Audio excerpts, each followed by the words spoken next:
C Joseph Vijay எனும் நான்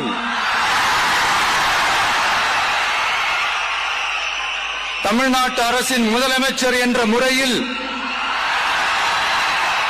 எனது கவனத்திற்குள்ளாவதும் தெரிய வருவதுமான எந்த பொருளையும் முதலமைச்சரின் கடமைகளை உரியவாறு நிறைவேற்ற தேவையான அளவுக்கன்றி ஒருவரிடமோ பலரிடமோ நேர்முகமாகவோ மறைமுகமாகவோ